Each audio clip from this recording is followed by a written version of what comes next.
The room went quiet the moment I walked in, my hands clutching the thick binder that contained months of my work. The projection screen behind me glowed with charts, schematics, and formulas, the culmination of every late night and sacrificed weekend. I should have been presenting. I should have been in control. Instead, there she was, Lila Cortez, gliding across the polished floor in a sharply tailored suit that screamed privilege, not competence. "I'm sorry to interrupt, Morgan," she said sweetly, with none of the apology in her tone. "But we've had a slight shift in direction." I froze mid-step, the clicker hovering uselessly in my fingers. The investors, who had been leaning forward with anticipation, suddenly sat straighter, eyes locked on Lila as if I'd vanished from existence. "My father and I have reviewed all proposals," she continued, flipping to her slides with a smooth motion. "We believe a different approach will yield higher returns." I tried to speak, to interject, but my voice lodged in my throat. The ideas I had painstakingly developed, ideas I had shared in trust, were now being repackaged as hers. My own team, sitting along the table, avoided my gaze. Some exchanged shocked glances. Some looked like they were about to apologize on my behalf. Lila's presentation rolled on, her voice confident, polished, rehearsed. Every innovative concept I'd scribbled in my lab notebook at 2 a.m., every experimental protocol I'd tested on my own, now bore her name in the polished graphs on screen. She had taken my work, polished it, and sold it as her own. By the time she finished, the room erupted in applause. I mechanically packed my laptop, feeling the weight of my own invisibility. When I placed my keycard on the table, the gesture felt almost ritualistic, signaling the end of my tenure, the end of my relevance. I caught the CEO's eye. Javier Cortez, who had once called me the future of this company, now looked through me with the casual detachment of a man removing a disposable piece from his machine.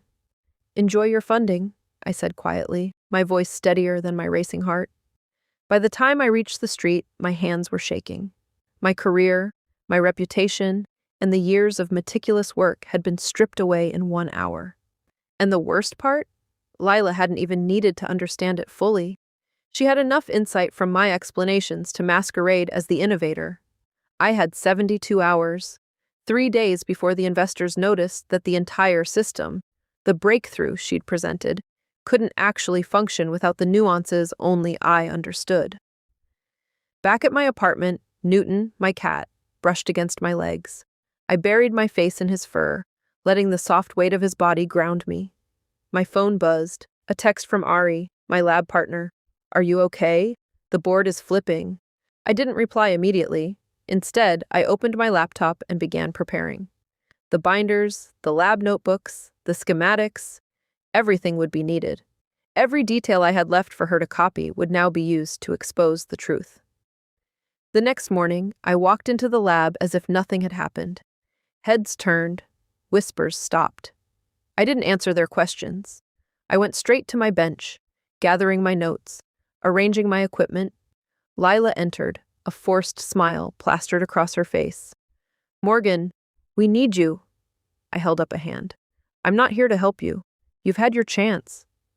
Her smile faltered. I let her panic simmer. She glanced at the board, at the team, at me, trying to regain control. But I didn't give it. Javier stormed in moments later, face flushed, voice raised. "Morgan, the investors! Your system isn't working. We need—" I tilted my head. "Funny," I said, calm and measured.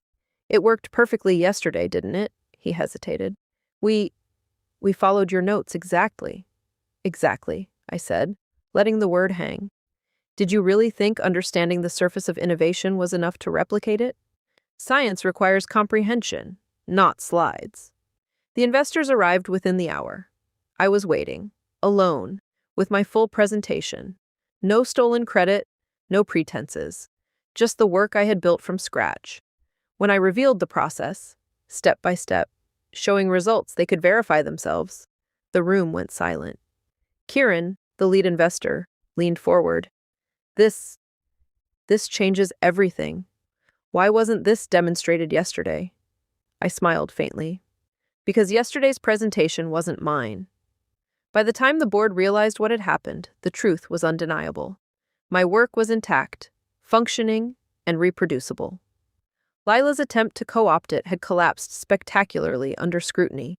As I left the conference room that afternoon, business card in hand, I felt something I hadn't in days: control.